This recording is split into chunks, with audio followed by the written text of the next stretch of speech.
Hello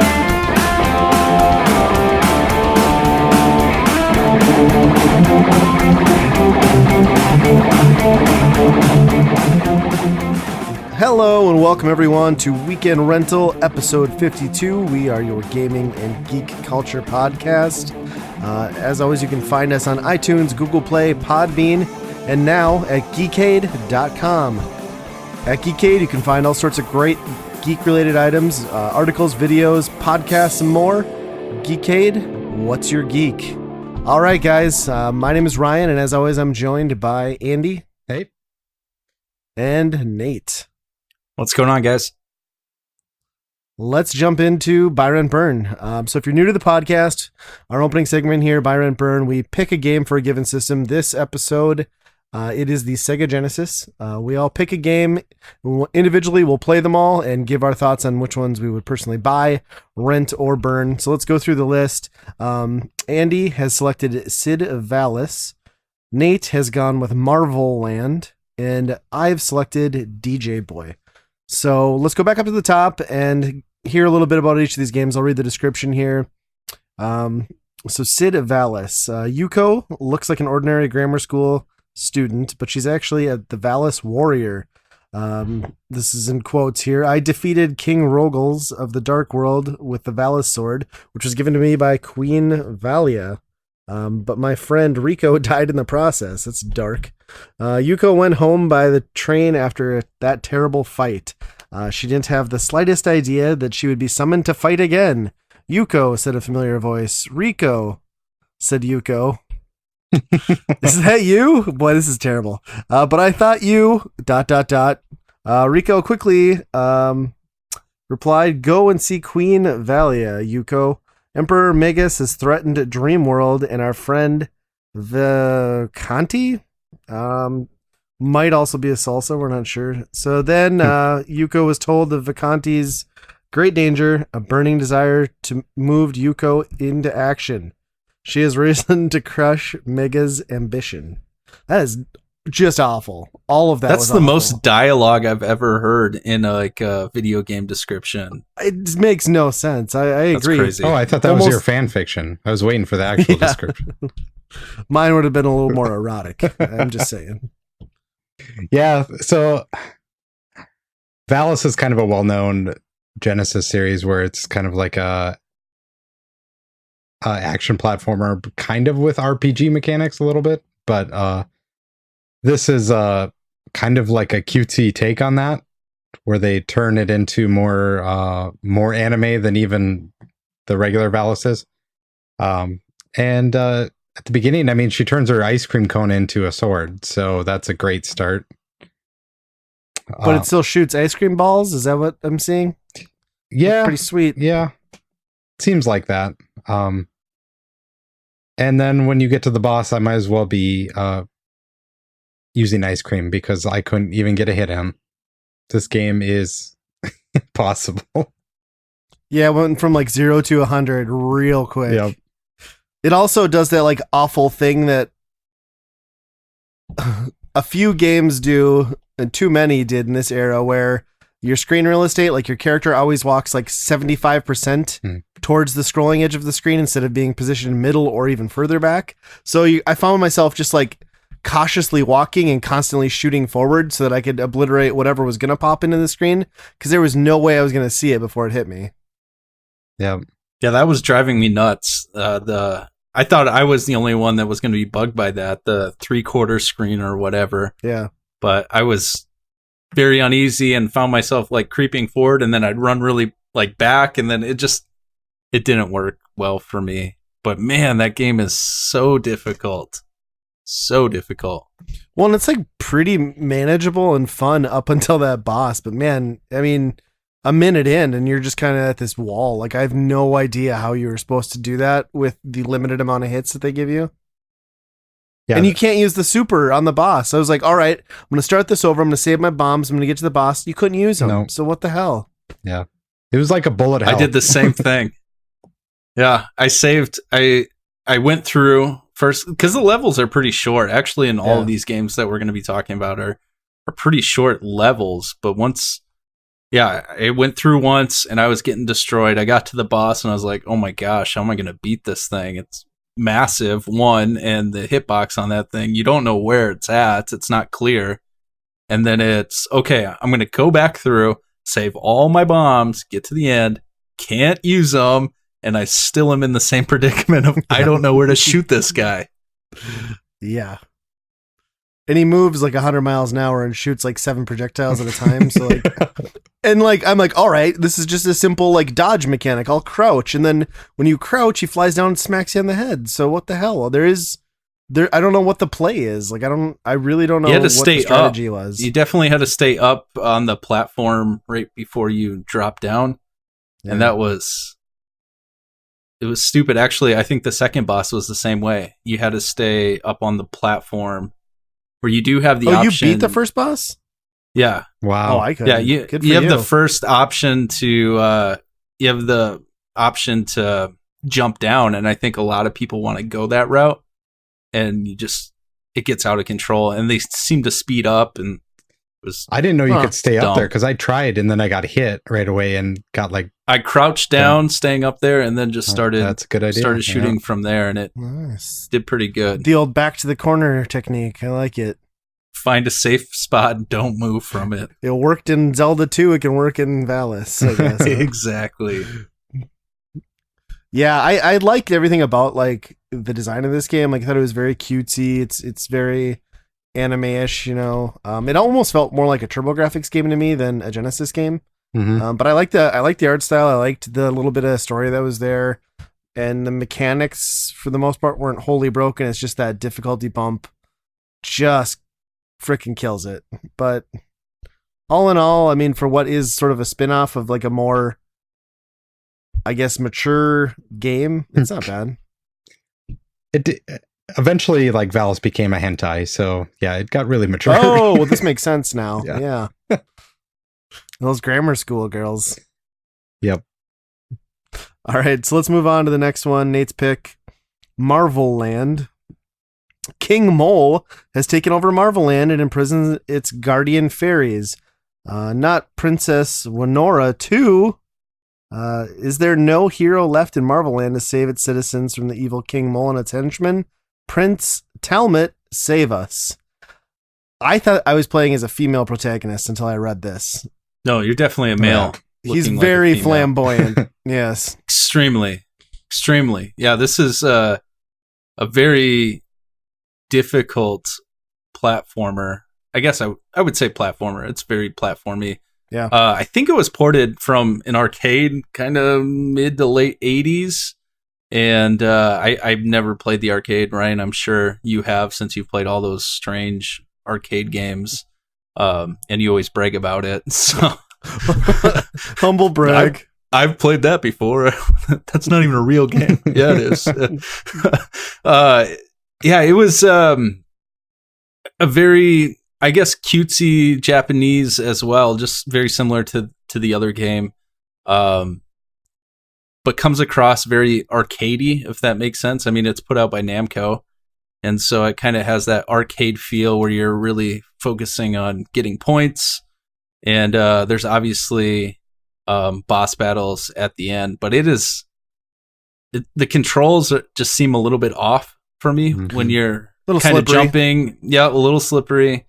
And then the bosses are ginormous and you really don't have any power. If you can even get to a boss at that point, it's a one hit and you're done, which is brutal. The music is repetitive and obnoxious. And yeah, I've read some reviews that it gets better, but I can't even get past the first level, really. It was that brutal for me. I just couldn't get into it. Yeah, I didn't realize it was an arcade game. It is made by Namco, though, so I guess that makes sense. To me, it almost felt like an Amiga-era platformer. It felt kind of like Zool, where everything's just like overly colorful to the point of like making you want to vomit. Backgrounds, characters, you know, the slippery controls, the floaty physics. You know, I mean, it's basically like a bad take on Mario. I got through a few levels. I actually made it maybe like the fourth stage where I ended up on this roller coaster, and you had to like dodge signs that like came on screen, which was nuts. But this game is just so freaking colorful. It has the most putrid, happy horseshit music that it just kept looping. And after about 10 minutes with this game, I couldn't deal with it. It was like, if you want to put someone in a torture chamber, like strap them down to a bed and just loop this shit for 5 minutes, you can get anything you want out of them. It is that obnoxious. And that's coming from a guy who loves Bubble Bobble. Yes. That is great. I'll listen to that on loop all day long, but this game, no thanks. No thanks. And it has a couple of power-ups, which is a little confusing how to get, especially in the first stage where you're running into these doors. I guess there'd be doors or boxes that say push. And so you push, and some of them work, some of them don't. Really annoying. I gave up on it. Yeah, some of them do. And so you get some power-ups, and really some of the power-ups are good, some of them are bad, so you kind of have to determine what stage you're in and what's going to be beneficial for that stage, because there are some of those power-ups that will just screw you over. Like, I think there's like wing shoes, which cause you to jump a little bit higher or float a little bit more, and there's some stages you can't do that because there's enemies above you, and so kind of get screwed on that.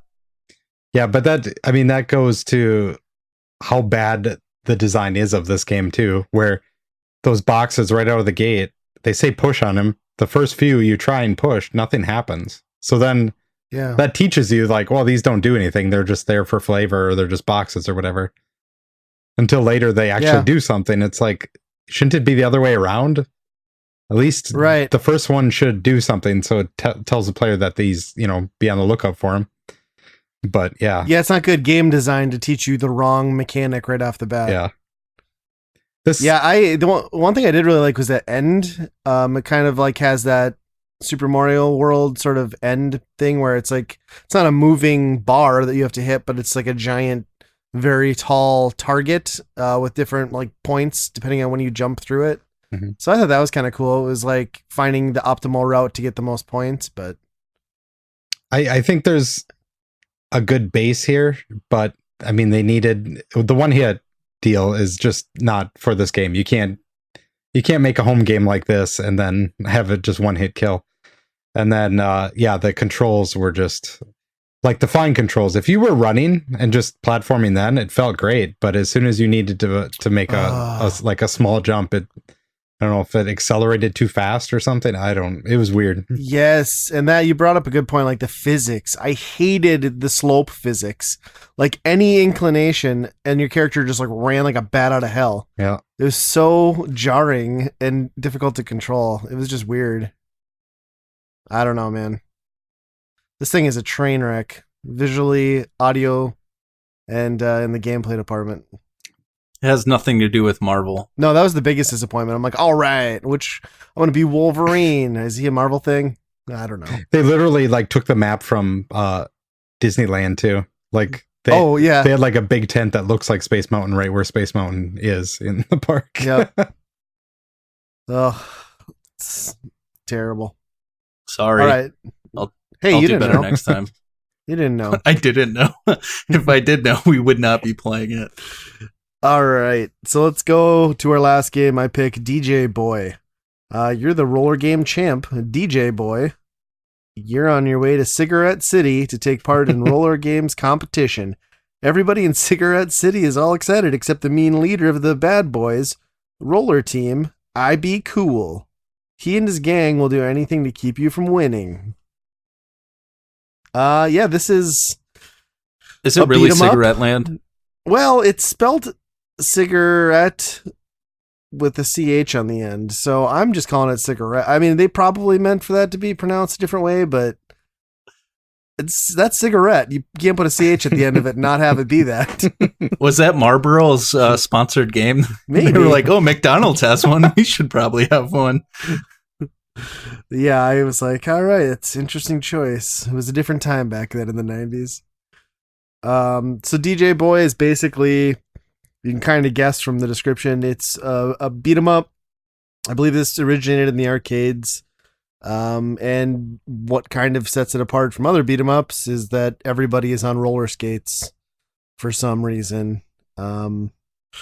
Nothing. There's no real combo system, and because your guy's on roller skates, he's always rolling forward, so he doesn't really roll back and forth across the screen. Like you just throw an elbow instead of punch forward if you try to punch back, or you kick back. It's really weird. And then for some reason that I don't understand, some like girl from high school starts throwing TNT at you at some point off of a train, and then your grandma comes down to fight you at the end of the first level, and that's kind of where I lost interest. It's a pretty not great beat 'em up, and the music's not even good. It's called DJ Boy. What the hell? Yeah, I agree. It's weird. So the fighting mechanic is really strange, like kicking backwards. I thought it was hilarious where they have like the little kids on roller skates all of a sudden show up. Yeah, are they midgets or what's the deal there? It was strange. Well, I wasn't gonna go there, Ryan, but now you took it there. So little people. Sorry. Kick them in the face and take their hamburger. I was just assuming they were children, like that were. That's better. They had aspirations. They were children with aspirations to be in a gang, and so they were on their little roller skates and coming after you. The game was. I was expecting way more, with DJ Boy in the title. Yeah, the music. I was expecting something to happen with the music. I thought the bosses were kind of interesting and weird and gross looking, and I think that was probably not so gross, but weird. Let's just go with weird. And I thought that was kind of a cool part, but it's not an exciting game. So when you get to that first boss, it is kind of, yeah, I think I've seen it. I'm kind of good. So I didn't really go beyond level 1 much. So yeah, nothing stands out in it. It's just so painfully generic. Yeah, I mean when you look at like the cover art, you would think it's not this game at all. It's more like Final Fight. It doesn't have like the DJ mentality that you would think. It's kind of gritty street gangs and stuff like that, except on rollerblades. And you don't go fast. Like the pace. I mean, a lot of it has to do with the enemies that are everywhere and throwing things at you, so that slows you down. But I feel like if you're on rollerblades, roller skates, whatever it is, you should be able to have some more speed. I think when we played roller games, not too long ago on the NES, and roller games is so much more superior than this game. Absolutely. Yeah. If you're going to play one game with rollerblades, have it be roller games. That's pretty sad though, like that the 8-bit is so much more satisfying than that. It's true. This game should have done more. I'm kind of curious. Like, I might have to check out like an actual ROM of the arcade image just to see if it was just really watered down, or if this was just kind of a forgettable game all the way around. I mean, nobody talks about it, so it must have not really hit. I do like how there's like no animation priority in it though. Like you can cancel an animation and hit the other guy like right away. It's just like you just hit directions and buttons and you can immediately start punching whatever way you want. Whereas most beat 'em ups, like once you start to move one way, you're in it for the whole animation. Yeah, that's a good point. I didn't even think about that. Yeah.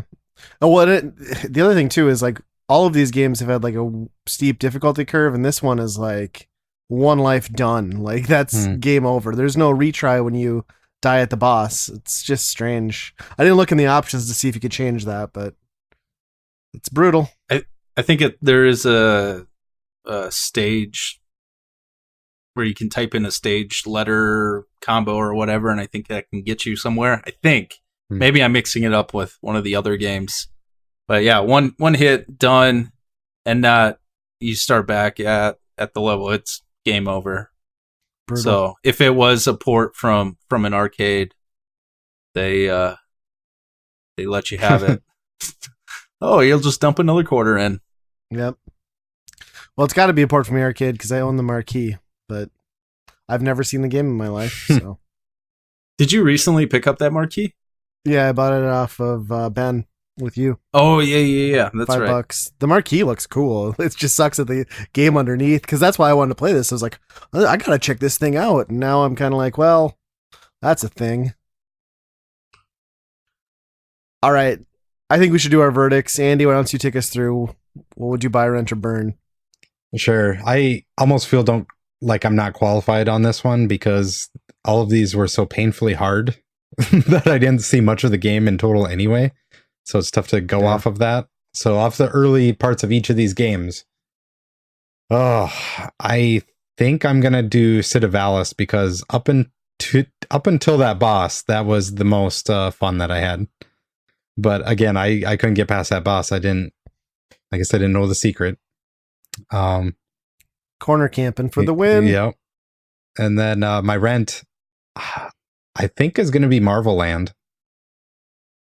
I think there is a decent game there. It's just instead of the developers looking at Mario for inspiration, they looked at Alex Kidd, and then they're like, "Oh, we can make a knockoff of that." Yeah, I can see that. But yeah, there's just a few things. I mean, the music is horrendous, but that's somewhat part of the Genesis. Like, you're going to be hit or miss on that anyway. But overall, I think there's some fixes that could be made to that game to actually turn that one around. And then my burn, surprisingly, because I was all about roller games and punching people on roller skates, this game just didn't have the same impact to me. I mean, I definitely have a fatigue over beat 'em ups in the first place, but this one was it just seemed like it was just so generic that like the rollerblades didn't really come into it. Like there wasn't anything that added to it. Right. It didn't change the gameplay in any meaningful way. Yeah. That's for sure. Yeah. All right. Shocking. I'm surprised at your rent there, but Nate, how about you?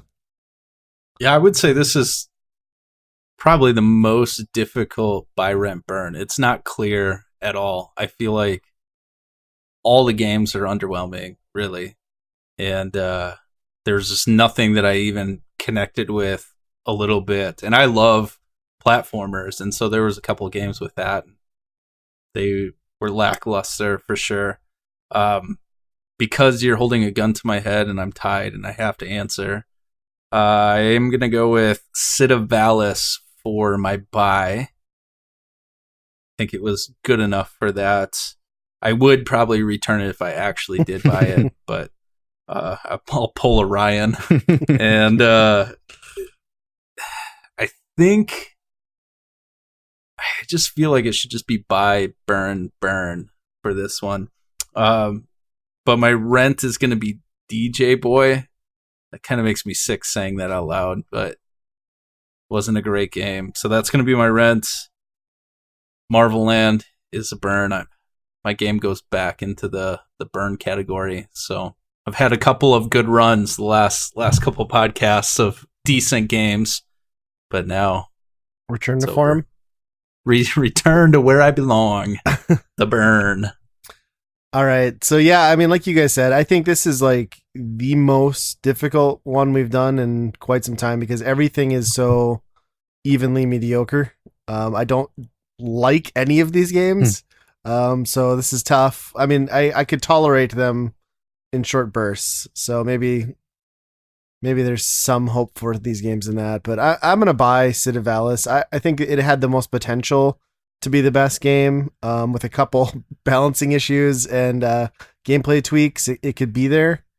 I liked the art style. I thought it was fun. I had fun up until, that wall at the end with the boss. The rent is tough. I don't like any of these games that much, but I really don't like the other two. I probably would just go DJ Boy, I guess, for the rent, just because I think there's a 2-player option. Maybe I didn't look, but assuming there is, I could see this being okay, like on a Saturday night at a sleepover when I was a kid. I'd probably played it for a little while. And then I am gonna burn Marvel Land. I don't think there's a shred of like hidden gem under any of it, to be honest. It's freaking confetti vomit on top of a obnoxious soundtrack with shit ass floaty sloppy controls. It literally just enraged me playing this game at how obnoxious it was. I want to never hear of this game again, and I am gonna torch the shit out of Marvel Land. Wow, that's not painful at all. I can't wait for the SEO on this podcast when Disney opens up the Marvel theme park. Oh, we're in trouble now, boys. Another Byron burn in the books.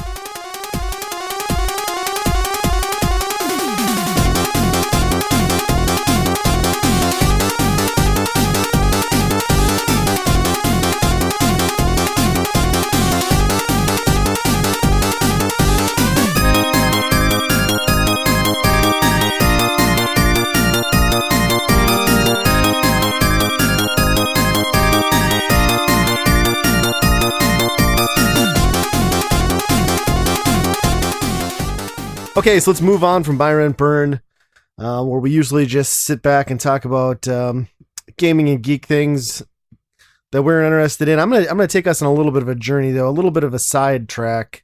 We don't normally get into hey, how's it been sort of stuff on this podcast too much because we're so focused on whatever else it is that we do. But I've got a little story that I'd like to share with you guys and the listeners that I'm just gonna call the Cat-astrophe.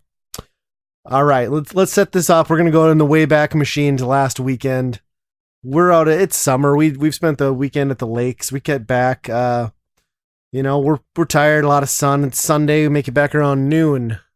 We have 2 cats. One of them is like not moving and laying on the floor like it's hanging on to its last shred of life. I see the thing get up. I'm like, I'm not gonna, like, he's a cat. Sometimes they do weird things. They'll come out of a hole 3 days later, they're fine. So a few more hours go by. I see him like attempt to like limp up and get to the water bowl, and he's like struggling and falling, and I'm like, okay, like I got to do something about this. I got to put this thing down. So here's the thing too, is we all live in the Midwest, so we've all had, most of us have either grown up on farms or had grandparents on farms. And I don't mean to be heartless. I like animals and I like cats, but it's not too uncommon where we live to just take the old rifle out to the sick kitten and just deal with it. And you just don't think anything of it. And it's just part of life. So I'm like, against my better judgment, I'm going to take this stupid cat, my kid's cat in. It's my kid's cat, We're going to get him looked at. So I'm like, okay, this is going to suck. It's already Sunday. We're going to have to take him to the emergency triage for pets. So of course it's going to cost me a couple $100, and it does. It's $120 to walk in the door. I hand him this cat that's like basically not moving, can't even meow. And 4 hours go by and they have nothing for us. I send my kids. They're like, well, we're going to run some tests. Like, we don't know, and I explain how the cat's been weird. He's been puking a little bit.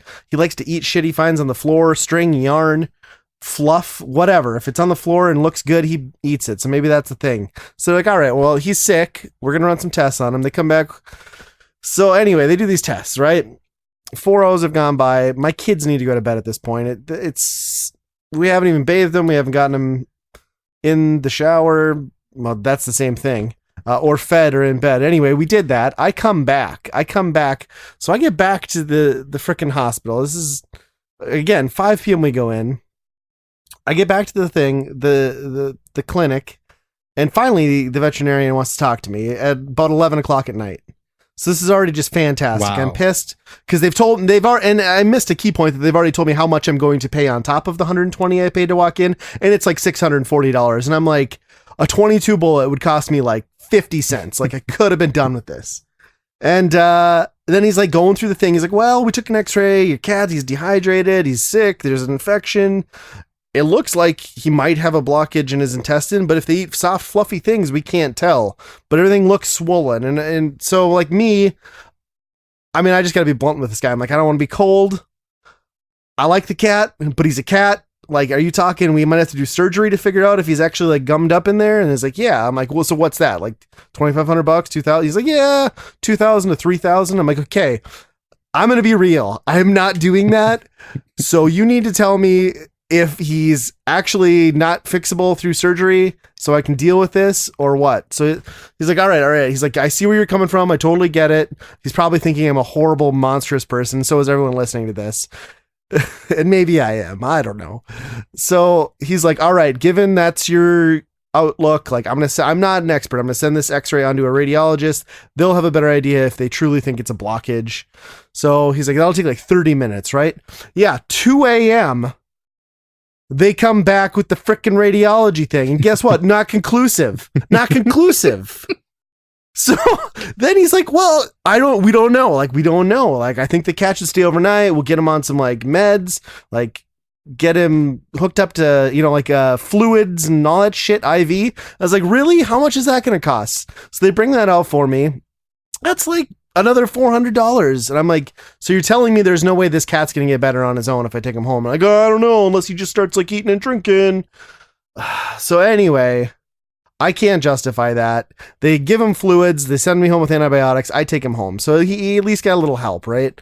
So next day I'm watching him. Monday morning rolls around. Cat still looks like shit. I come home on my lunch break. He's sprawled out like a rug on the floor. I'm like, okay.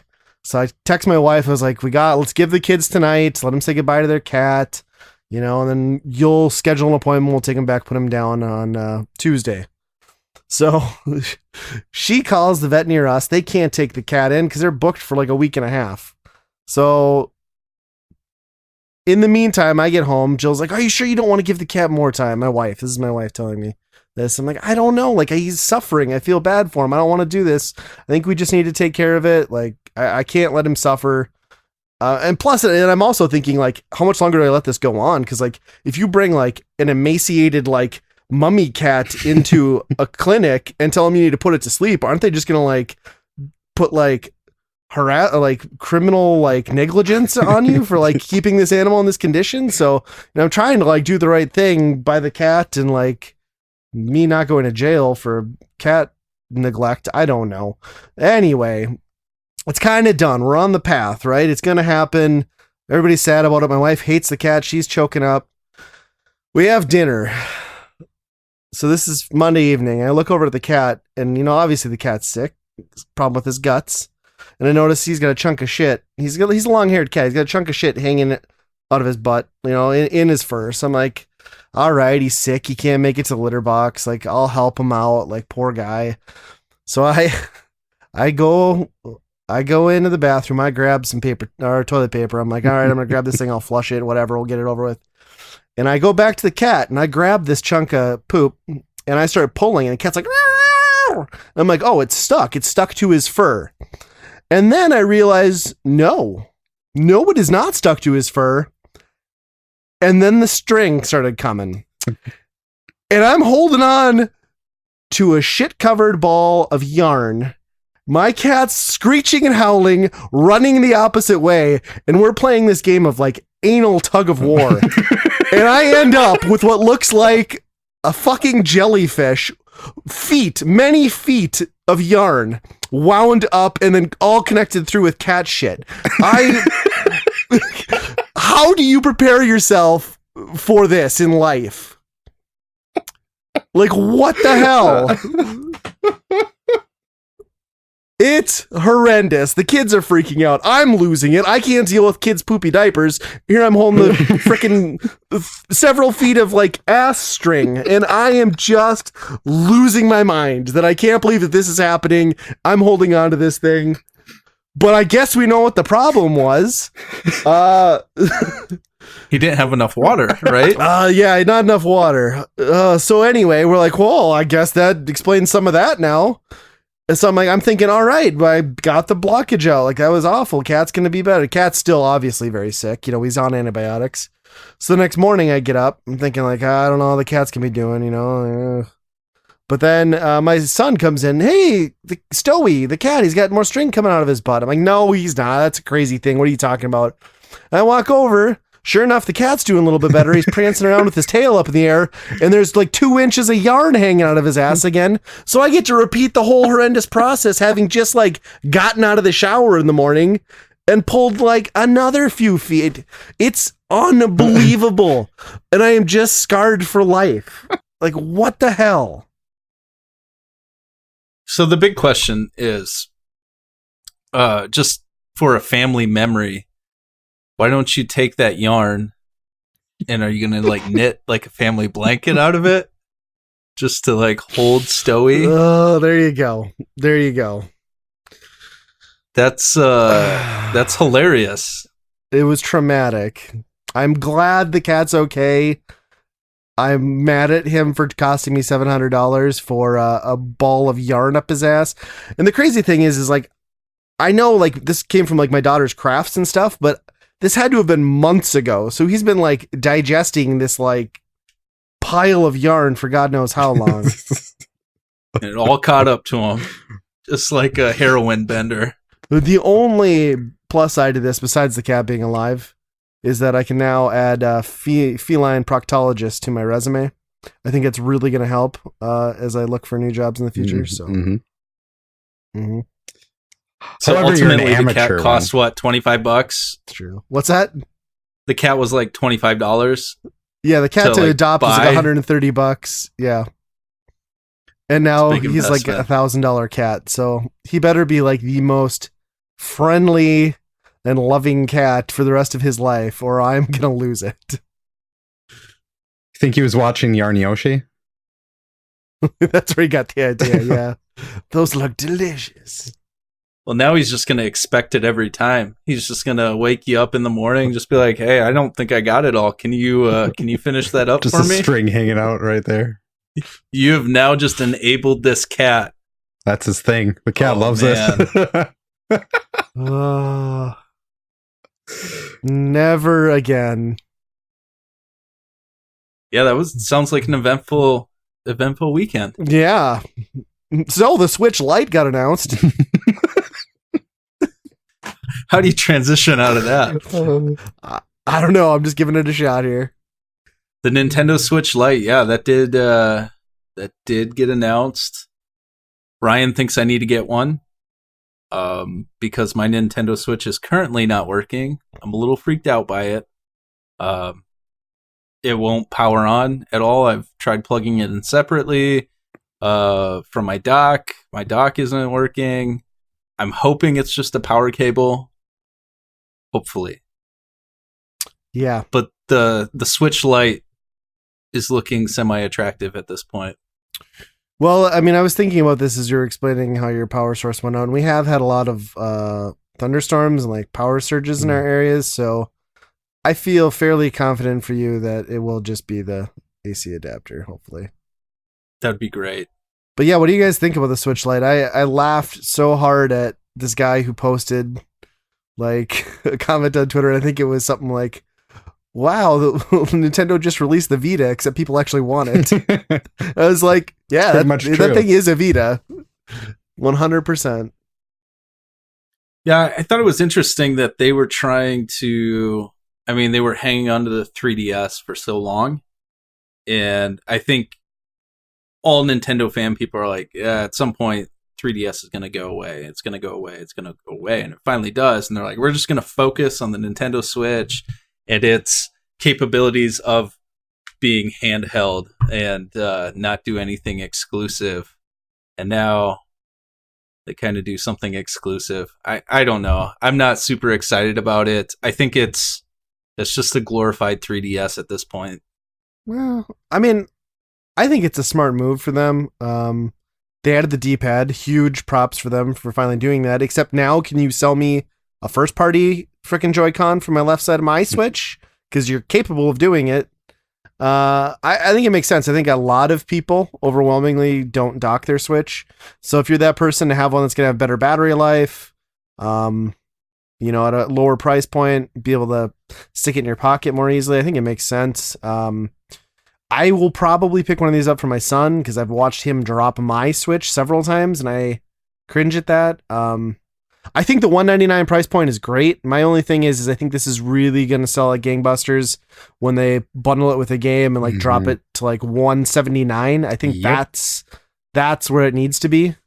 And they'll get there. They may even get there by the holidays. Who knows? Maybe there'll be like a Black Friday crazy deal. But yeah, it's still out of the reach of the people that, you know, that came in on like a 2DS, because 2DS, like, they were $100 new, right? Maybe a little more. Yeah, 80 maybe? Because I think I bought one at launch. It was cheap. Yeah. So like they got a long ways to go to reach that type of market, I think. But I don't know. Yeah. It definitely needs to get a little bit cheaper, I think, in order for the, you know, the people that are like, oh, I'm just buying a few for my kids, you know? Yeah. Well, and the one thing I'm curious on too, and they haven't explained, is like, because they took the AV out, like, are they going to be able to keep like the upclocked like mechanics to those games? Because you know, like some games just purely run better docked, you know? Is that gonna be just native to the Switch Lite? I don't know. I would hope so, but I think they lowered the resolution on it. Sure. So maybe, yeah. But they could like at least have the game clock speed run faster, even if your resolution is going to be like capped. But yeah. I suppose you can't really do too much of that because you are just essentially keeping one platform, right? It's got to run on everything. I don't know. I was a little surprised at the no option for like a HDMI port of some sort, because that had been initially speculated. You know, some of those early people they were talking to that were confirming the Switch Lite, like, no, it will still have a video out of some sort. It just will not dock. Which I was like, okay, I could see that. You know, the PSP had the component cables, or, you know, it'd be really easy to do a mini HDMI to full HDMI, but well, I don't know. That's kind of what I'm wondering, if they, like you said, the clocking up. So like when you're docked, it goes up to a higher resolution, and then it you know, clocks it up higher, so there's better performance on the dock. So I wonder if that just doesn't exist in the mini. So even if, you know, if you put it out, it wouldn't perform the same as like a docked regular Switch. Yeah. Yeah. This is going to fall just into the same realm as the Game Boy Color. We're going to see so many color variations of this coming out. I mean, right now 3 and 4. There's the 4? Pokemon Sword and Shield. Oh yeah. Okay, 4. So we're going to see way more, and then it's going to go into the Nintendo 64 realm of clear, watermelon, jungle green, and it's just going to get out of control. Because we buy them all. People do. Yeah, those people are crazy. I think it's interesting. I mean, it makes sense. I think they were going to do it eventually. I didn't expect it this soon. What I would like to see now is like, let's fully embrace it. Like, if we're making the non-Switch Switch, like, give me the box that I can just hook up to my TV that doesn't have a screen or Joy-Cons attached, and I'll just sync it with a Pro Controller and we'll call it a day. Because for me, that's all I want. Exactly. Agreed. And like that, like if you already have the Joy-Cons or whatever, like they could get that to probably 150 if they wanted to. Mm-hmm. Absolutely. I mean, there's a lot of cool features that nobody outside of Nintendo will use, except for a handful of games that are built into the Switch that keep that price point so high up with those Joy-Cons. So, like, let's get rid of that IR sensor, the HD rumble, the screen, and let's make it a smart TV. Like, sell me I want a new Nintendo TV that I can just put cards into. How about that? Do it, Nintendo. I mean, this pretty much kills it anyway, because what developer is going to make HD rumble games? Oh, absolutely. Anymore, because it doesn't. Yeah. Like you bring up an interesting point. You can't count on it being who's going to develop for it? Right. And I wonder if it'll have some impact on like some of the party games and stuff too, like some of that shovelware bullshit, just because there's not going to be, you can't make the assumption that everyone's going to be walking around with like an extra 3 sets of Joy-Con, because if you're the person who's buying the Switch Lite, you probably aren't going to be the person who's buying a bunch of extra accessories, because what's the point?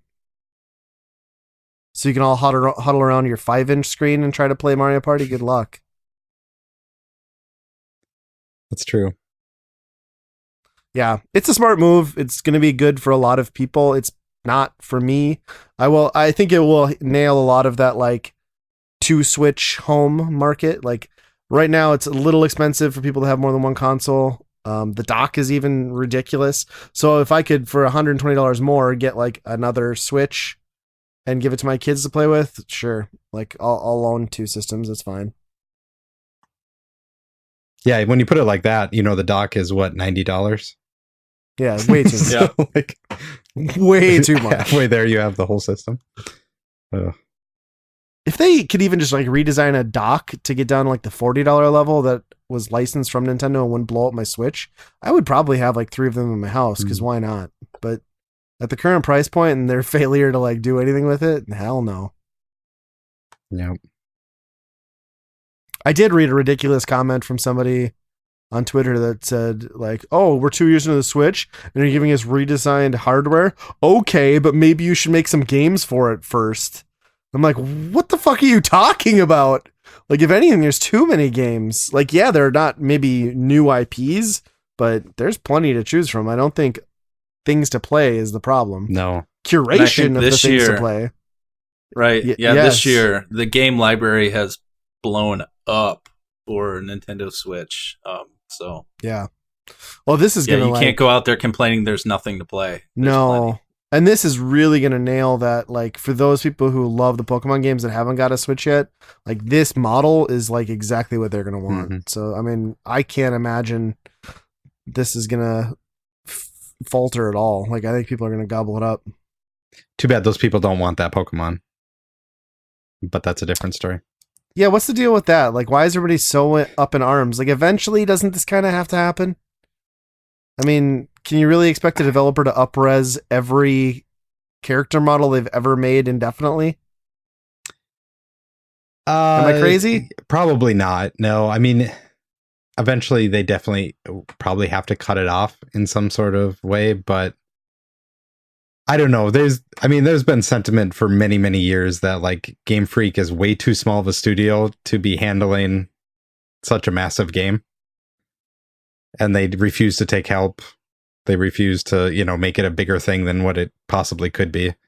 So now they're like trying to make full 3D game out of it, and they're hitting the boundaries, I think. I mean, you look at that and it's like that. It looks like a really good 3DS game, but it does not look like a Switch game. It looks like an indie game almost. Yeah, I guess that's kind of true. But they've always kind of just been in that niche where it's like they go with pretty much outdated hardware. Like they never like hit the cutting edge, It's like, well, here we can make something cute out of what we've got. Has kind of been their whole approach. Yeah. My favorite thing now is though that they said they couldn't have all the Pokemon in there because they've been focusing on making the animation look really good on this one and like really spending time on the Pokemon in each one. So then there's just like pictures and stuff of the actual animations and they look terrible. Yeah, I mean, I could see how it's a ton of work for them. I also think like at some point though, you have to be realistic and like, how do you balance a game with that many characters, and that many Pokemon? I mean, figuring that out, it's got to be tough because you don't want to be sitting there with a bunch of worthless characters and you don't want the few that people can exploit. And well, even like it's a lot to manage. If you're talking like competitive sense too, like it doesn't make sense to have all of them. It's not interesting at that point because everybody just picks the big one. I mean, that would be like having Magic the Gathering and saying, oh, you could play whatever card you want from the very beginning of time. It's like they don't do that. They have certain, moving sets. And I think that's maybe not a bad thing with Pokemon either, It's like this is the season for, this competitive Pokemon set. Right. And then in 3 years, like it shifts. Like not everything will carry over. Yeah, I think that's true. That's a good point. Got to keep it fresh. Yep. Yeah, I kind of heard that news and it didn't really, I don't know. I'm not a Pokemon guy, so it didn't really ruffle my feathers. I honestly thought it kind of made sense. Like, we're many, many generations in now. There's got to be almost 1,000 of them at this point. I'm not even sure. Oh, yeah. But it's I think close. It's 700s and something, maybe. Okay. Yeah. Well, but there's the new ones now too, so I don't know. Yeah. It's crazy. Anybody else about Mario Maker 2 yet? No. I don't have a Switch. Oh, that I good can play point. it on. Good point. Actually, so it was my son's birthday a couple weeks ago, and what I typically do with the kids is on their birthday or around their birthday, we go out shopping. So for my daughter, we hit the mall and she went clothes shopping, and we do lunch, breakfast, all those things, and I just kind of stand around and let her pick out things that she wants to get. And so my son's turn, he was dead set on video games. He's like, all right, I don't want any clothes. We're going to go to Best Buy. We're going to GameStop. We're going to Rock 30, and we're going to buy games. And I was like, that's my boy. Like, I've raised you. I have raised you right. And so we're going through all the games, and I wasn't going to tell them you're going to buy this. I want them to pick it out. And I was like, hey, I hear that Mario Maker game's pretty fun. And he's like, yeah, it looks okay. And then he like, hey, look there's American Ninja Warrior on the Nintendo Switch. And I was like, no, don't do it. I was like, go back. Let's look at the Mario Maker. Look at this one. And I'm like distracting him as much as I can. Yeah, we went home with American Ninja Warrior. And then he thinks I'm messing with him when I'm like, dude, Nintendo Switch doesn't work. He's like, you just don't want to play the game. Like, it doesn't work. Happy coincidence. Oh, man. Yeah. So we came home with actually a decent amount of 3DS games. Picked some pretty good ones out. He was dead set on getting Super Smash on 3DS. Nice. And picked up a few other pretty decent titles on 3DS, but Switch, he only wanted American Ninja Warrior. I was trying for Mario Maker 2. I'll have to wait and get it. Yeah, it's I haven't put as much time into it as I maybe should have, but I don't know. It kind of like already struck me in the same way that the first one did, where I'm kind of already over it. That's disappointing. What's nice about this one is it's got like a curated like story section. So there's like 60 or so levels from Nintendo, and that I find enjoyable. But like, it's kind of the disappointment I had with the original Mario Maker is that I was envisioning, an endless Mario game full of, fun levels. But what you realize is like, there's a magic to the design of Mario levels from Nintendo that is not shared, appreciated, or maintained through the curation of uploaded levels with Mario Maker 2. And I've played a handful of okay ones, but instantly I was dropped into the don't touch anything ones or the puzzle ones, and I'm just like, no, like that's not what I want at all. So it's tough for me to justify the $60 or it's $50 maybe for that game. I don't know. Yeah, I mean, $59.99. Yeah, I liked the set piece levels we got. My son and I had fun playing through those. The story is actually kind of cute. They call Mario Big Red, the Toads do, which I think is hilarious.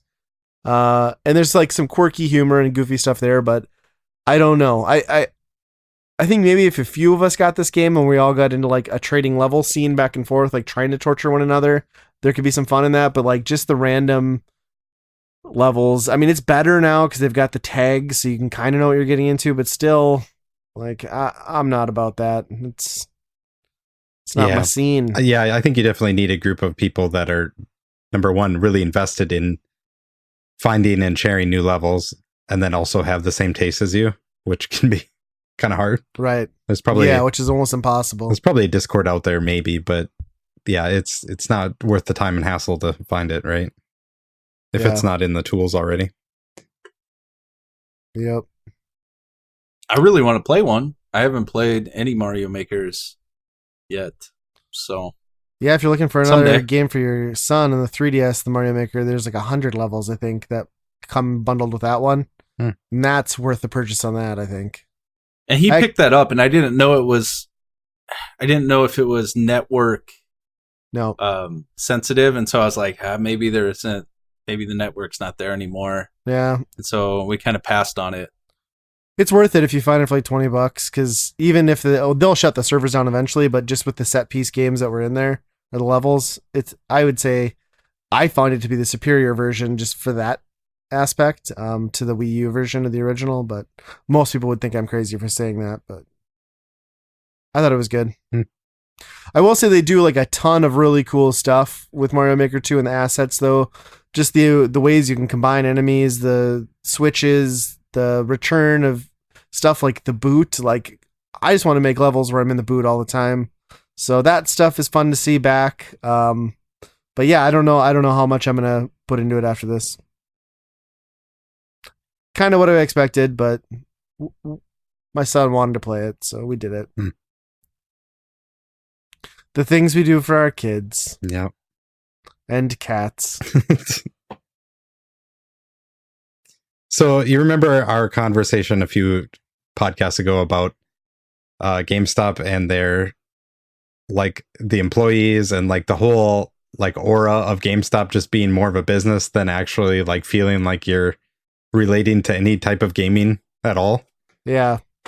So they came out with some news today that they're going to try and test out some a new structure to their store. And it seems like they're going to be doing a lot of retro games. They're going to be doing a lot of sit around and play games style of games. You mean make it into a video game pretty store? much. And, you know, and I think they've got a long way to go, especially with, you know, how we talked about how there's just, it doesn't seem like they have the personnel in place for that type of atmosphere. Or the time left on the payroll. Yeah. Because clock's ticking. Yep. I mean, I'd definitely be interested in going to a GameStop that is a retro game store. But yeah, I used to love it back in the day when it was software, etc. And I could walk in there, buy a brand new game and a copy of Bubble Bobble for the NES. I mean, that was cool. Yep. Yeah, it'd be a strange event to go in there and find NES carts on the shelf, and it'd be funny to see if they kept all the same personnel in there, changed the store up, and they're trying to like sell you Super Mario Brothers 3. Did you pre-order this retro cart coming in? Oh gosh. Yeah, they want to go from all those questions and asking you to pre-order where you just want to get out of the store as fast as you can to wanting you to come and hang out in the store. Out. Yeah. That's But that's their goal. Come sit down and play this game, and I'll also talk you that this one's on pre-order if you're interested in. I mean, you know, just from one video game buddy to another, you should pre-order this game. I know I'm going to. Yeah. I mean, I'm excited at the proposition of them like actually taking their retro games from their website and putting them into stores. I think that only makes sense. It blows my mind that they haven't up to this point, but I don't think it's not gonna do anything to like save them. Plus, there's like that whole Camelot thing going on the internet. Like their press and publicity right now is so bad. I mean, it makes you just not even want to like look at the store, let alone go in it. Yeah. Do you think they have a decent retro inventory right now? Probably. I don't know if you spread that out, you know, between all the stores that they have, though. That might be stretched thin. There's that many people still trading in retro games to GameStop. I mean, there must be. I mean, they were turning away that stuff for years. Like grandmas coming with like crap out of their closet, and like they were just like, "No, we don't take it." So I gotta assume it happens. It's that or a pawn shop, and I'm sure GameStop, even though they're paying you shit, is paying you more than a pawn shop probably would for some of that stuff. Most likely. They should have started many years before that, though. Yeah, because at this point, a lot of people are smarter about it. Right. When they announced that they were taking that stuff back in, that's when they should have been just putting it on store shelves, not sending it off to like central processing or whatever the hell they do with it. Yeah, I don't think anything's going to save them, but it'll be interesting to see what they do. Right. So, did any of you watch, or have either of you watched I Am Mother on Netflix? Yes. Love it. No, have not heard of it. Okay, well, here, let me explain to you exactly what this movie is. Somebody played Horizon Zero Dawn, and they're like, I'm going to make a movie out of that and steal it all and not call it Horizon Zero Dawn. There might not be dinosaurs. That's pretty accurate. But it's Horizon Zero Dawn to a T. Wow. It's good. I like that show. I liked it too. I watched it twice. I didn't even correlate that. And now that you say it, it's like, okay. Yeah. Definitely Horizon Zero Dawn for sure. Yeah, after we got done watching it, my wife's like, "Did you like it?" I'm like, "Yeah, but I liked it the first time I watched it and it was called Horizon Zero Dawn." I'm like, I kind of knew what was happening. I don't know. Yeah, it's a good movie. I mean, if you're into the whole sci-fi Terminator Horizon Zero Dawn vibe, it's there, I guess. Huh. I had to go through it twice. The first time, I mean, there's quite a bit to unpack in the movie, and so I went through a second time watching it with my wife, and there was still some questions, so I ended up jumping on forums and just reading. What? Okay, what? Too much invested into this movie, Nate. I'm telling you right now. Well, I don't know. I found it very fascinating, and some of the forums cleared up some of my confusion. But Andy, it's I would say it's worth a watch. It's for sure. Good. Sure. It's impressive for being a Netflix film. I mean, it just shows that Netflix is putting out some pretty quality films. And in addition to that, the cast is a couple people. So I was just going to say, you're pointing out the quality of this film, but you're also pointing out the lack of their budget because they can only afford 2 actors. Right. I mean, but they made a quality film with just no, it's good. a couple of people. So I would watch it if I were you. And I actually really don't like the one actress, the adult female actress. I hate most of the stuff she's in, but what is her name? Hillary Swank? Maybe, yeah. Yeah. But she did pretty good in this movie. It's probably her best role. Sure. Or at least most tolerable. She's an my was a little more winner. Yeah. That's the best role. What did she get an Academy Award for? Who knows? Daredevil? I'm pretty sure it was something, but yeah. Let me see. I don't know if I've seen a movie with her in it. She looked slightly aged. Yeah, I guess she's gotten Golden Globe Awards and stuff. I don't know. I don't really like her movies. I hate $1 Million Baby so much. So much. Now I remember. Now just these memories are flooding in for the next Karate Kid. She ruined Karate Kid. Thanks a lot, Hillary Swank. Any other movies she ruined for you? Let's see. What else did she do that I don't like? I haven't heard of half of these. Let's see. Do you think that's her real name? Because that's a really strange stage name. Yeah, it's a good like prostitute or stripper name, but not actress. Yeah, you wouldn't think so. Yeah, she's done a ton of shit that I've just never heard of. I think we can't sit here and talk about Netflix and I Am Mother without mentioning, Stranger Things. Season 3 came out. Did you guys watch that? Yeah, I binge watched it all that Friday after the 4th. I'm about 3 in. 2, maybe. Okay. Well, then we're not going to talk about that in this podcast.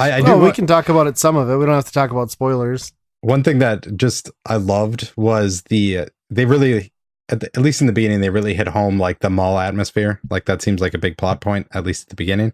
I love that. Yeah. But they have some obvious product placement in there. They show JCPenney and Burger King a lot in there. The Gap. Yes. And everything. Coke. And it's kind of weird because you think they went to those companies be like, we want to show the culture of a dying thing. And they're going to these companies that are current and still trying to hang on and have relevance. And they're kind of dying themselves. And their Burger King's like, yeah, sure, JCPenney, here's some money, put us in there. Yeah, I was kind of wondering if like any of those brands would like lean into their like retro signage like post season 3. Yeah. Like, will they like embrace that in new ads and stuff just to like get the cross connection? It's interesting. Sam Goody, that was cool to see in there. Yeah, I remember those. I mean, that's our childhood, walking into a mall that looked exactly like that. Yeah. Which is pretty amazing. And it's funny that that was filmed in an actual mall in Georgia. So abandoned mall, that too. just shows like how much the mall scene has died, where they're like, yeah, we'll just take this half of the mall, convert it into an actual mall, Yeah. and shoot a film and then shut it all down again, which is comical. But I thought the season was good, and it still carries the charm of first and second season. And I mean, there's some slight differences that that I'm not going to go into with you, Andy, yet, but I still love that show. I wish we didn't have to wait so long for, I don't know, anything dropped on Netflix is so difficult because they drop it all at once. It's not, okay, tune in next week, where it drags it out. It's like, no, we're going to binge watch this in one day, and then I have to wait a whole year and a half or so for another one to appear.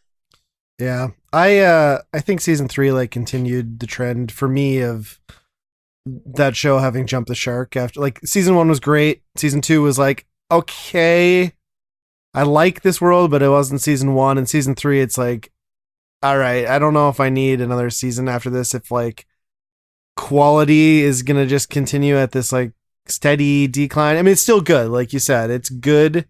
It's definitely my least favorite season. And I didn't like season 2 as much as I like season 1. Oh, I totally agree with that. I think there is some of those.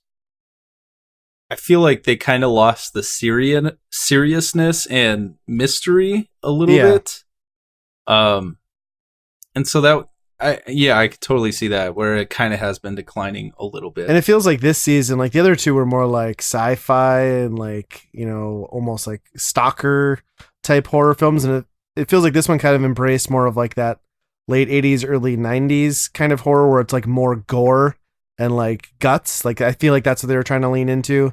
I just kind of like none of the show is believable, right? I think it's all crazy sci-fi. Couldn't happen in a million years, but they went so far beyond with like the different plot points and like the things going on. Like, no way. Like, it's funny because it ties into like a lot of 80s era like tropes and stuff, but like it's so unbelievable that it's just like, really, like, are we doing this? But it still does it in a successful way. So yeah, I agree. It's good. I'm not going to bitch about it. I had fun watching it. I mean, I made sure to watch it all in one sitting pretty much. So wow, how bad could it be? That's crazy. I don't know how you guys can do that. Like, well, we're also not popping out kids left and right. There, that's true. Andy. Congratulations, Andy. Thank you. Growing family. Yeah. If anything, that should allow you to watch more things, because you got to sit there and do nothing. Because you can't go outside now? Yeah. Oh, you're busy now driving your 15-passenger van around with your family. Everybody thinks I'm an Uber, but nope. That's great.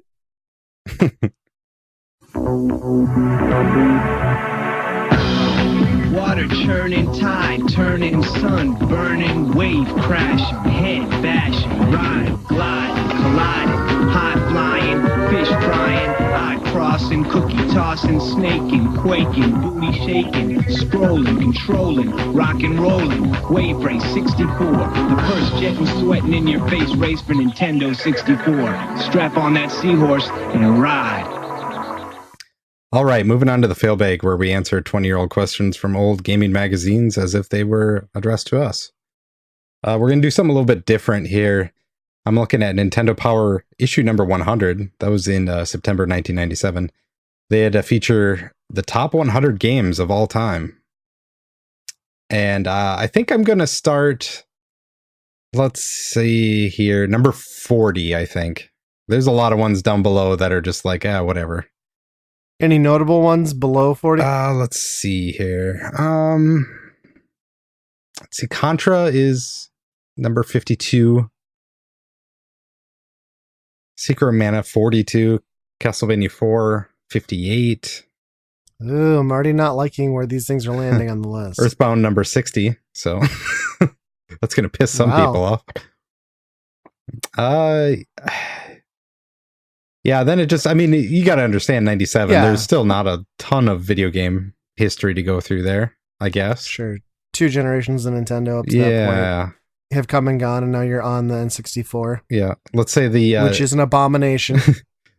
the number 100 game is Alien 3 for the Super Nintendo. So like they didn't have a lot to choose from, I I've guess. never played that. Yeah. Yeah, it's tough. Yeah. So we're going to start up a little bit higher than that. Number 40, SimCity. Not bad pick. That's probably about right. I guess. Yeah. Right. 39, Donkey Kong Country. Hey, at least they're like all right. at least they're not putting it way up there. I don't think Donkey Kong Country is like the greatest game. If Donkey Kong Country 2 is not above this one though in the list, I'm going to be a little irritated with that. Sure. Because it's a much better game. Sure. Yep. But I'm just surprised, even like 97, that they would be like, yeah, just push this down a little bit. Yeah. I think it would still, a lot of people would still say it's probably in the 30s. I don't know. 38, Pilot Wing 64. No! Oh no. Here we go. It's gonna tank from here. Hey guys, want to come over this weekend and play that classic Pilot Wing 64? Said no one ever. Everybody had it. I mean, at one point in time, it was Mario 64 or Pilot Wings, right? Yeah, but like That's the true. fact that they always put a Pilot Wings game out like when there's nothing else to play. Yeah. It's always like at the beginning when they have nothing. So people buy it begrudgingly. They don't like it. Yeah. Nobody likes Pilot Wings. Come on. Not really. Not really. No. Proceed. Number 37, Final Fantasy. Not bad. It's not my thing, but I guess. 36, Zelda 2. It's unusually high in that list, but okay. Yeah. Number 35 is Metroid. Nope. What the fuck? You want that higher? That's like top 10. Yes, I want that higher. Huh. What are you, an animal? I mean, the original, I'd say this is about right. All right. Okay. So you're right. I was having a little bit of a brain fart and I was thinking Super Metroid. Yep. Okay, proceed. I'll allow it. Settle down. Surprisingly, 34 is Metroid 2. I would say I'm What? surprised that they picked that up. Return of Samus, huh? Yeah. It's a good game, I guess, but I prefer it, but that's just because, I played both of them a lot, but I put an absurd amount of time into Metroid 2. yeah. It hasn't aged well. I think, retrospectively, I think the original is a better game. Is aged better, but it's just me. Well, that's why they remade it, right? the Game Boy one. That's true. Yeah. Yeah. 33, Donkey Kong Country 2. So there you go. All right. Okay. I'm okay with that. You're vindicated there. Yep. This one, Go ahead, sorry. number 32 is Super Mario Kart. Surprised that they put that far down. Hey, that's a top 25er. Yeah. I'm just saying.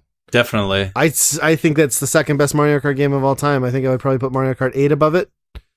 But I think after that, it's that game for me. Sure. I think it'd be close. Yeah. We'll keep on going. Maybe it's okay there. Probably not. Mario Kart 64 is going to be like in the top 5, and I'm just going to for finish sure. off that cat. I'm going to have to do it. Oh my gosh. We gotta get you some Let's help. get into. I mean, there's some good sports games, right? So No. No. Well, hey, Punch Out. Okay. Okay. This one is featuring Yeah. Mr. Dream. Of That course, does they can't count. say Tyson. Right. They lost the license. Yeah, Rights, maybe not license. that's not bad. 31 is probably about right in this period of time, I would say. Yeah. 30 is Tecmo Bowl. I don't know if I'd put that above Punch Out, but it's there. Oh, that game is so glorified. I have a hard time with I like it. Stop, Ah, Andy. You're not it's- one of Don't Tecmo shame people, Nate. It's not cool. Would you say that number 29, Mario Paint, is better than Tecmo Bowl? Oh my god. Oh my No, gosh. you were fucking shitting me. Well, I mean, it only should be that good if you have the strategy guide. Yeah. Uh, Oh, yeah. I mean, you need that. So, I hope 28 Once is you get the watching strategy paint guide, dry, then 'cause you're that's good. better than that game. no, we're just going to get right back into the sports. Number 28 is NBA Jam. So, hey. That's Tournament fun edition game. or that is no? really I don't know fun. if tournament was out yet, but it In might- 97? Yeah, I suppose it would have been, right? Oh, it should have It was yeah. on the Super Nintendo. Yeah, it would have been Yeah. 96, 97, I bet. Yeah. Yeah, I mean, they should have had tournament on here, but I'm guessing they're just counting as a whole. But that's a good game. It's a great game. Yep. I love it's it. good. It's probably arguably the best sports game. That's You can play as Bill Clinton. Blades of That's Steel, pretty awesome. maybe I would put up there. that's. I mean, they have the number 27 is a better sports game here. International Superstar Soccer 64. Let's just move on before I fucking lose it. Insert crickets. What? They really like the Nintendo That's 64 hurtful. right now. Oh gosh, That that was better than Metroid. Just so Yeah. you know. And Mario and Donkey Kart Kong. and Donkey Kong Country 1 and 2. Are you effing kidding me? Oh, a soccer game, a 64 soccer game. Oh, okay. 26, Super Bomberman 2. That's kind of, I don't know about that. I guess I haven't Man, played those are- it, but Those are fun games, but those are fringe games. Those aren't like top 50 material. Mhm. I don't get that. We got number 25, Turok, Dinosaur Hunter. What? That was, it was a popular game back in the day, but now it's rough. Turok. It was Fog rough Walker. back then. Yeah. Although that just got an HD remaster to the Switch, so what the hell? I don't know. Where are we? What world are we living in, really? Oh, number 24 is F-Zero. Can't complain I'm about down that. with that. Yeah, I like that game. that's not a bad pick. Number 23 is a little bit But questionable. so they're saying F-Zero is better than Mario Kart, Super Mario Kart, right? Yep. I wholly disagree with that. Oh, yeah, That's that's- insane. That is, yeah, when you put it like that, Super Mario Kart is just F-Zero, but better. Right. With 2 players. All right, what was 23? 23 is a little bit of a head scratcher. Donkey Kong Country 3, which is, everybody So says is the worst. Bad. It is the worst. But, yeah. It's like, well, it came out after the other one, so we have to put it higher on the list. That's how It's the lists newest work, right? one. Yep. This one might still be on store shelves, so we have Yeah, to. I was just gonna say that is it. It's probably still for sale as they speak, so of course it's making the top of the list. Yeah. Now with more dipshit Baby Kong. Ooh. 22 is Castlevania. That's probably about right. Yeah. Yeah. I mean, hopefully there's a higher one on the list, but 21 is Super Mario RPG. It's probably about right. yeah, I don't like RPGs, but people seem to like that. Never played it. Hey, You have the SNES Classic, man. What's your excuse? I know. Still never played it. I tried it. Right I now, tried it again. the SNES Classic is in a box somewhere in storage. You're not a real gamer. Andy, I forgot we got to talk about I know. kicking Nate off the podcast. over Hashtag Oh finally shit, are free. we still live? got kicked off over Super Mario RPG. Straw that broke the camel's back. We have none of us have played International Superstar Soccer 64, so we can't. No, everyone's like, that's the greatest game ever. We can't talk, I guess. So I think we're authorities enough that we can talk. number 20 is Mega Man.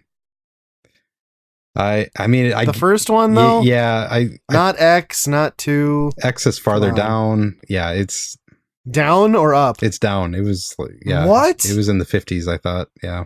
Wow, that is not right at all. No. I mean that's a name pick, right? It's not. Right. It's like you're trying to pick the granddaddy of the series, but that doesn't mean it's the best. Yeah. 2, 3. Yeah, you got to pick 2, 3, or X, right? Yeah. Above that. 19 is Chrono Trigger, which is probably going to upset a lot of people as well, because that's often at the number 1. Okay. Yoshi's Island is 18. So Yoshi's Island, Super Mario World 2. Yep. That's hot garbage. Get that shit to like number 80. I appreciate that game. I don't know if I'd put it this I- high, but That game was one of the greatest disappointments. One of the worst rentals I've ever picked up. I just, it came out so late at the life cycle of the Super Nintendo. It had such a big advertising campaign, and then like to get in there to have that game be what, like, why couldn't we have just gotten a proper sequel to Super Mario World? Why did it have to be that? I did that game. I've revisited it. I've played through most of it now, but I still just cannot. It's not my jam. It's annoying. I don't like it. Yeah. I mean, I really don't like the baby mechanic, but outside of that, like it's pretty close That's to technically impressive. Yeah. it's pretty close to this same thing as, like, modern Yoshi, Woolly World, very artistic and throwing Sure. eggs and stuff like that. Is very kind of puzzle as well with your thrown eggs. So it's very similar. It's just they had to throw the baby life bar on there. Yeah. I think if they'd have just dropped the Super Mario World 2 from the naming, I think maybe it was just an expectation that it failed on because of that. Yeah. Number 17, Tetris Attack. Come on. Are you effing kidding me right now? This is not working. Tetris better be above that. That's all I have to say. It won't be. Tetris Attack is fine, but it's not Tetris. So. It's fine. Yeah, it is not a top. What are we at now? 17. Yeah, so it's definitely not. I wouldn't even put that in the top 200, but Yeah. that's just me. Yeah, I don't think so. I feel like we're missing so many games right now. Oh, yeah. Yeah. Even And we're throwing in so much stuff that nobody talks about. Yeah. Oh, this is great because it's like such a period in time, where you would put Super Mario World at number 16, which I think is pretty low, even by today's standard, I think. Yeah, I would say so. And then at number 15, when you do Super Mario World, and then this is just a crime, but number 15, Wave Race 64. Oh my gosh. Get it out of here. Wave Race sucks. That's not I've never understood the fascination with Wave Race. Oh, man. Water racing in general just sucks. Really, it's not fun controlling in water. And when you're on the worst console ever created, it doesn't help either. I don't know about that, but It's the worst. Come at me, bro. That's inexcusable though. Wave Race above Super Mario World, like even to like it's slap in the face. Even Miyamoto is probably getting on the phone over that one. He cried for days. Yeah. 14, Super Mario Brothers. Yeah, I mean, I don't know. I don't know if the original belongs up there, but yeah, it's not better than Super Mario World. Or 3. Yeah. 3 is perfection. Well, I'm hoping 3 will be in top 3. We'll see. Prepare for disappointments, I have a feeling. Star Fox 64 is number 13. Any 64 game for you, Ryan, you're like, no. Star Fox is overrated as shit, too. It's Yeah. like C tier. It's C tier. It's a pretty good game, though. 64 is a pretty good game, even though you could beat it in like an hour. But it's one of the better 64 games. Well, yeah, 'cause there's like 5 that are good. Yeah. Number 12, Zelda Link's Awakening for Game Boy. 12? Yeah. Okay, that's... I mean, there's not a lot of Zeldas yet in this time. Okay. So- okay. I'm going to be mad at the one that I think is going to be above it, but okay. Number 11 is The Legend of Zelda. Okay. That's probably Okay. getting there. I need to see something else Pretty make the iconic. list. But all right. We got number 10. Really getting down here. The number 10 is Street Fighter 2 Turbo. No. No way. How is this list determined? I mean, No. it's the 90s. Like it's coming off now. Street Fighter. I like Andy, like just rationalizing. I mean, it's gotta be in everything. there. Ryan's losing his mind. I think he wrote this list. I did not write this list. I can tell you that. Conspiracy. Okay, let's keep going. I don't want to dwell on that too much. Number 9, Final Fantasy 2, Not I my don't know. thing. Sure. which would be 4 or no 5. And number 8 is Final Fantasy 3, which is 6. So it's kind of weird that they went back to back on that. That reminds me of that stupid video we put together, the video game autocorrect when we're trying to determine which Final Fantasy number. You mean 6? 3? I don't know. Go check Yep, it out. That's a good video. It was good. All of like 6 people watched it. I was one of them. It was probably one of the funniest things we've ever put on YouTube, I will say. Yep. Not to toot my own horn too much, or Nate's horn. Well, I'm going to toot Nate's horn later. You toot my horn. You know. You toot it good. All right, where are we at? Number 7, GoldenEye. Time and place. September 97. I at 97 I was playing it. Like Yeah. crazy. I know, but like At 97. when you look at it now though, like the nostalgia goggles on that game have like dropped considerably. Right, but we're looking I through the know. wrong lens. No, we're looking through the right lens. At least, I mean, I can't get upset with this when they've already dropped soccer and wave race on us. Right. So No, it makes sense. Like for 97, I guess. yeah. Okay. Number 6, Super Metroid. That's usually a top 5 game. Top 3, I would think, but okay. Yeah. Whatever. At least it's above fucking soccer.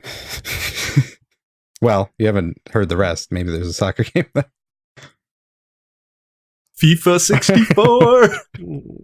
NFL quarterback club. Oh my gosh. Number 5 is Super Mario 3. Not bad. Top 5. All right. That's respectable. All right. We all know it's superior than all video games ever created. Fact. Yeah. Just saying that. Yeah, it's pretty good. It's pretty good. Pretty good. What are you talking Number about? 4 is Mario Kart 64. Nope. Ugh. I played a lot of No. that game. I don't think it's the best one. No. It wasn't even the best one when it was out. Yeah. I'm sorry.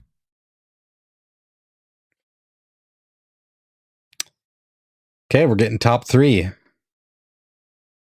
Number 3. I'm afraid. I'm actually legitimately nervous. Yeah, I am too. Like, what did This you is- pick for the top This is 3? not going to be good. I guarantee you I'm sweating Ocarina here. and Mario 64 are in there. And I hate that. I hate knowing that. Okay, let's see. Just get it over with.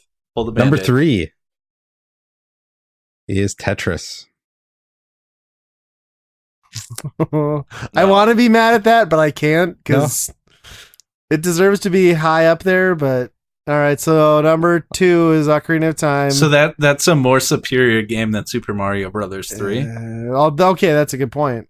But impact in gaming, It That's might a be top number 5 1. game. It might be number 1 if you're talking impact, right? right? Well, now it's Fortnite or Minecraft. Sure, but yeah, true. The world has become a scary place since 1997. Yeah, wait till like 20 years from now when we're reading the top 100 of today and be like, Fortnite, are you kidding me? So I'm calling the number 1 and 2. I think 2 is going to be or Ocarina of Time. I think number 1 is going to be Mario 64. Nate, what do you think? I think you're right. I was going to go the same route. Okay. Well, quite possibly they'll be flip-flopped. I don't know. It depends. Okay. Okay. So Go. number 2 is The Legend of Zelda, A Link to the Past. All right. Good job, Nintendo.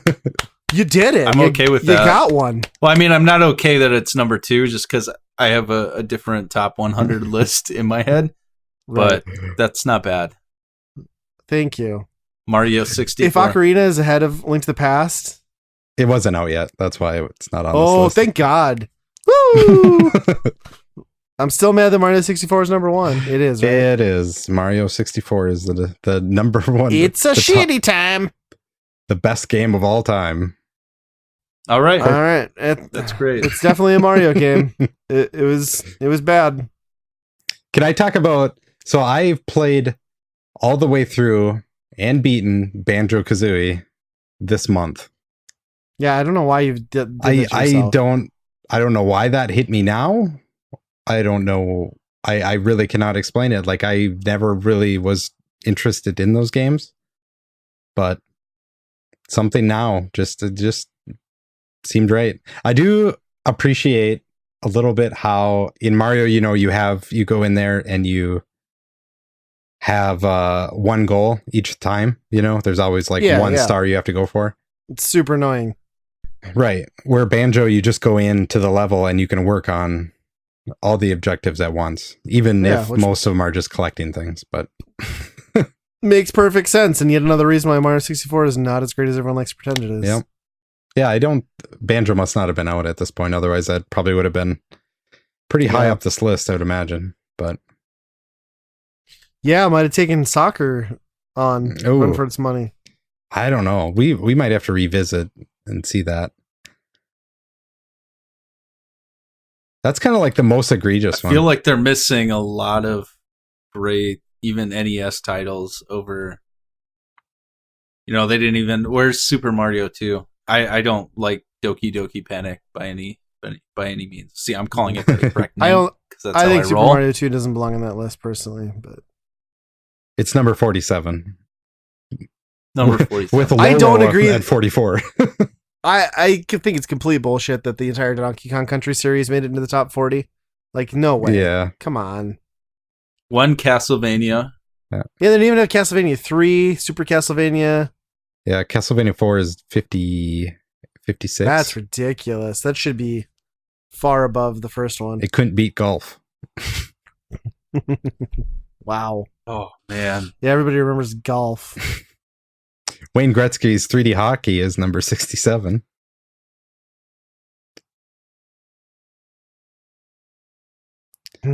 What would you consider the worst game on that top 100? Soccer. Like that you're just glancing. I mean, that soccer is pretty bad. I unbelievable. I mean, like NBA Live 95 at number 77. Yeah, like, that's pretty terrible too. I'm not sure about that one. Maybe that was like a pivotal moment, but I don't know. Let's see. Yeah. Hey, Kickle Cubicle making it 95. Nice. And now people will be like, what the fuck is Kickle Cubicle? Yeah, exactly. Cubicle. Kickle Cubicle, I think we decided was the appropriate pronunciation, by the way. But yeah. Yeah, there's a lot of questionable things in here. Obviously, there's some 64 hype in here. This is just like these lists, man. Well, yeah, obviously there's some pandering, but these lists are always such a shit show.